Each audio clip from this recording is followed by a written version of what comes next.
Capital TV का खास show operation Pakistan देख रहे हैं आप। मैं हूं राधिका राज। ईरान युद्ध के बीच पाकिस्तान की हालत दिन पर दिन बदतर होती जा रही है। ईरान के पाकिस्तान को धोखेबाज कहने के बाद अब उनके शांति प्रस्ताव को सीधा ठुकरा दिया है। ईरानी विदेश मंत्रालय ने साफ कहा है कि बिचौलियों के जरिए भेजा गया ये प्रस्ताव स्वीकार नहीं है। हम अपनी शर्तों पर ही बात करेंगे। इससे पाकिस्तान की कूटनीतिक कोशिशें बुरी तरह नाकाम हो गई है। वहीं दूसरी ओर अफगानिस्तान और पाकिस्तान एक मंच पर आते नहीं दिख रहे। डूरंड लाइन पर तनाव चरम पर है। तालिबान ने पाकिस्तानी सैन्य चौकी पर हमला कर दिया है, जिसमें पाकिस्तान के कम से कम 6 सैनिक मारे गए हैं। इन दोनों मोर्चों पर पाकिस्तान की बढ़ती परेशानी का मौका भारत उठा रहा है।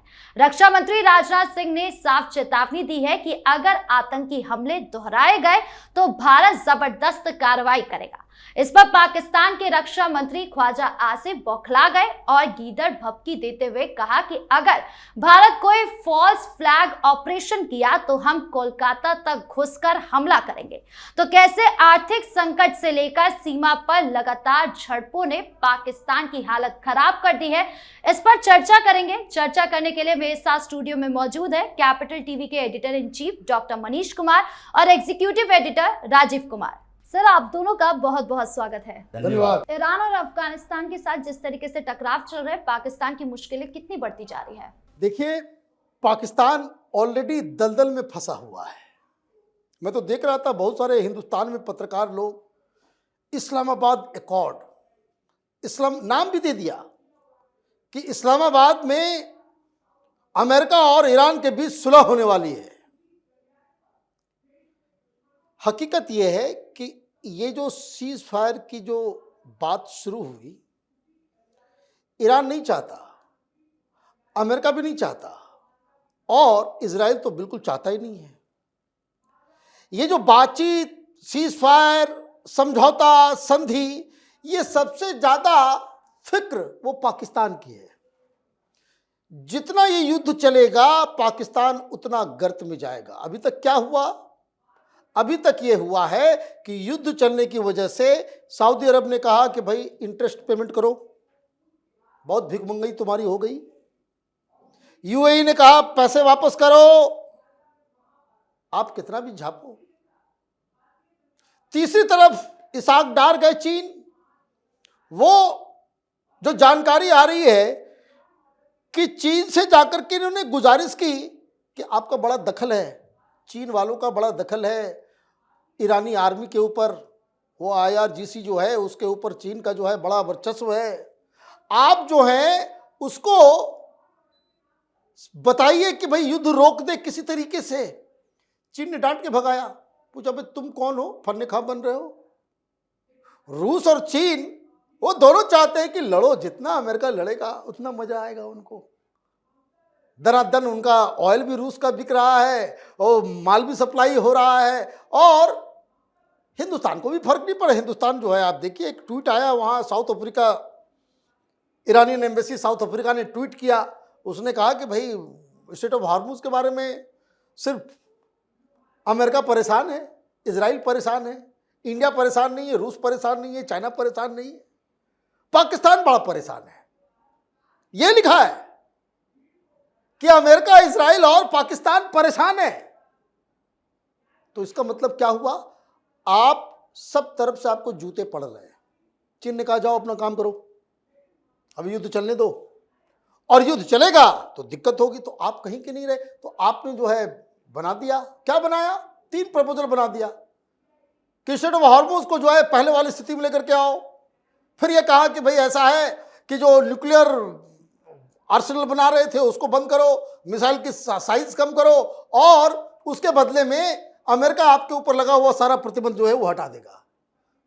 और ये 45 दिन का प्लान है, इसमें आप सीज फायर अभी इमीडिएटली कर लो और उसके बाद बातचीत का 2 राउंड ऑफ बातचीत करेंगे, 45 दिन में मामला खत्म करेंगे, युद्ध खत्म कर देंगे। ईरान ने कहा दलाली करना बंद कर, बहुत हो गई तुम्हारी दलाली, बिचौलियों के जरिए नहीं होगा।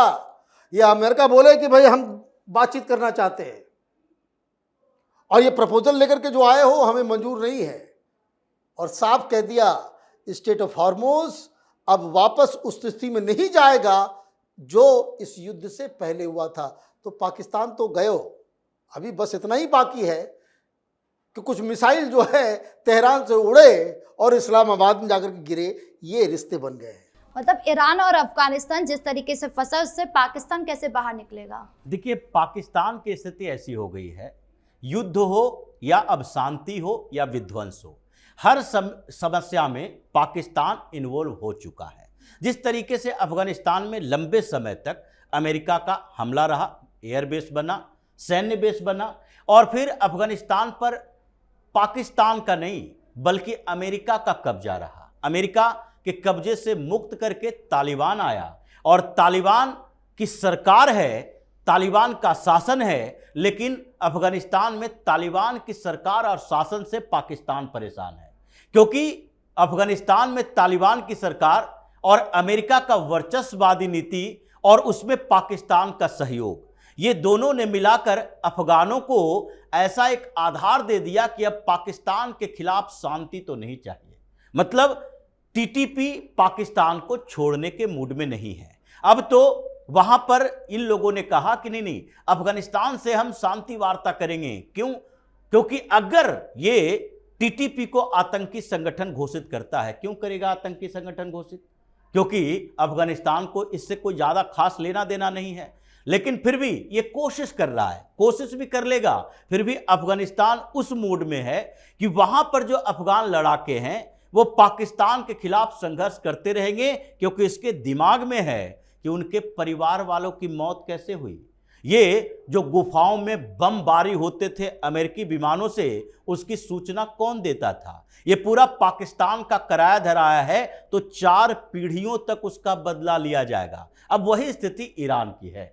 ईरान ने यह स्पष्ट कर दिया है कि पाकिस्तान अमेरिका की दलाली कर रहा, पाकिस्तान अमेरिका के साथ डील करके बैठा है, मुनीर अमेरिका के साथ डील करके बैठा है। अब अमेरिका जिस मूड में है, ट्रंप जैसा कह रहा है कि नहीं, अब तो आगे अगर युद्ध होगा तो और खतरनाक युद्ध होगा, हम ईरान को छक्के छुड़ा देंगे, स्टोन एज में पहुंचा देंगे, वहां पर जलजला आ जाएगा। अब ऐसी स्थिति में ईरान में सत्ता परिवर्तन कर सकते हो, नेतृत्व परिवर्तन कर सकते हो, वहां पर नई सरकार बन सकती है। लेकिन क्या नई सरकार बन जाने से ईरान के लोग ये भूल जाएंगे कि पाकिस्तान ने इसमें क्या भूमिका निभाई?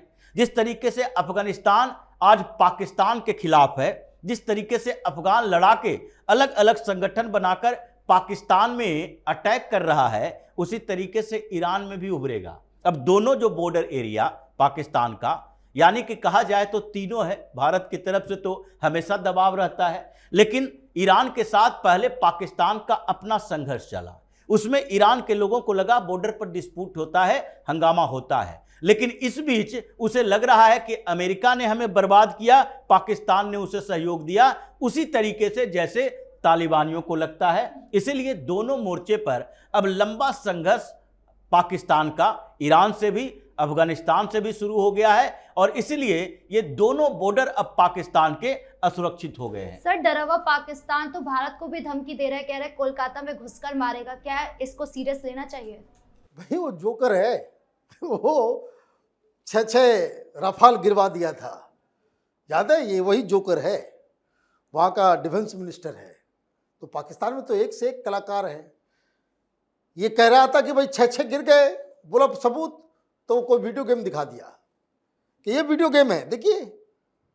उसे पूछा गया कि भाई कहाँ है सबूत? बोले it is all over there in social media. अरे बेवकूफ, सोशल मीडिया के ऊपर तुम जाकर के इतने बड़े बड़े क्लेम्स करोगे?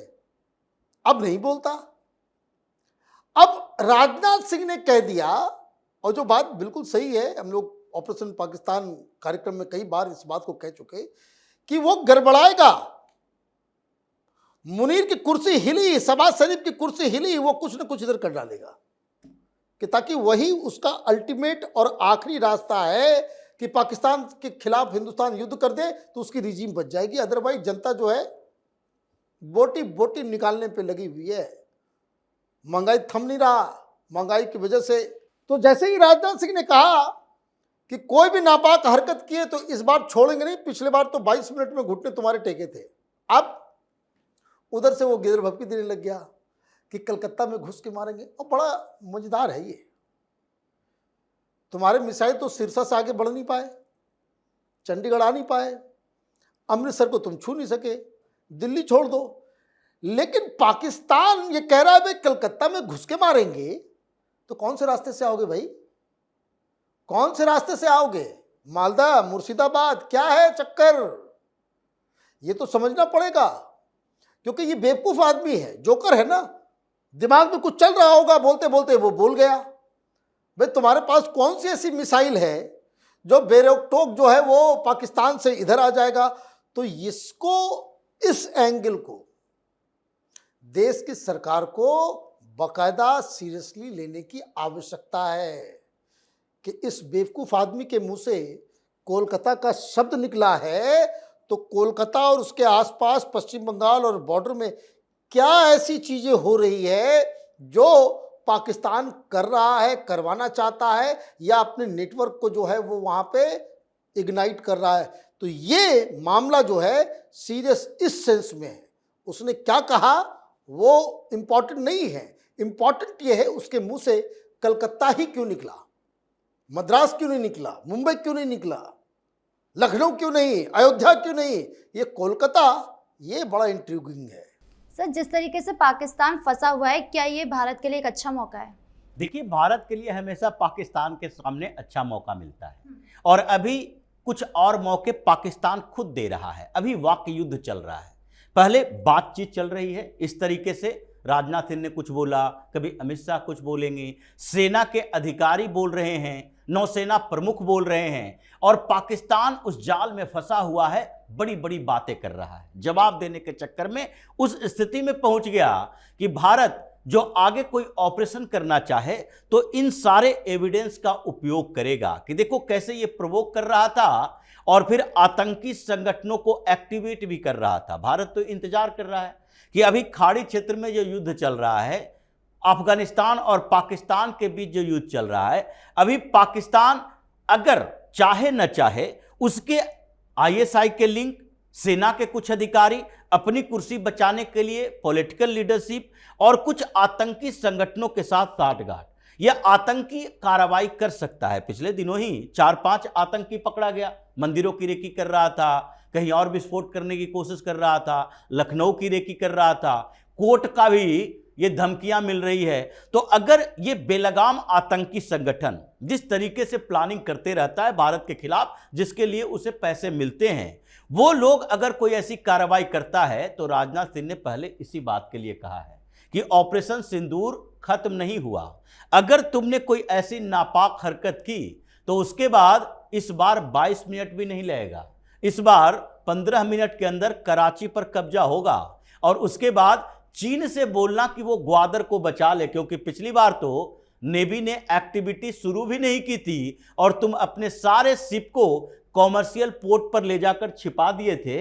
इस बार अगर कार्रवाई शुरू हुई तो 3-3 परमाणु पनडुब्बी हमने बना रखे हैं, अभी इंडक्ट किया गया है। इस बार तो पाकिस्तान का पूरा तटीय क्षेत्र तबाही मचा दिया जाएगा। जी, इस मुद्दे पर जानकारी देने के लिए आप दोनों का बहुत बहुत धन्यवाद। धन्यवाद। तो ये घटनाएं पाकिस्तान की सियासी और सुरक्षा स्थिति को और भी ज्यादा खराब कर रही है। चाहे बात आर्थिक संकट की हो या कूटनीतिक असफलताएं, पाकिस्तान हर तरफ से दबाव में आ चुका है। ऐसे में उसकी बढ़ती मजबूरी और बौखलाहट कहीं भविष्य में खुद उसके लिए बड़ा संकट ना बन जाए। तो फिलहाल इस खास शो में इतना ही। कैसा लगा वीडियो कमेंट बॉक्स में जरूर बताएं। धन्यवाद।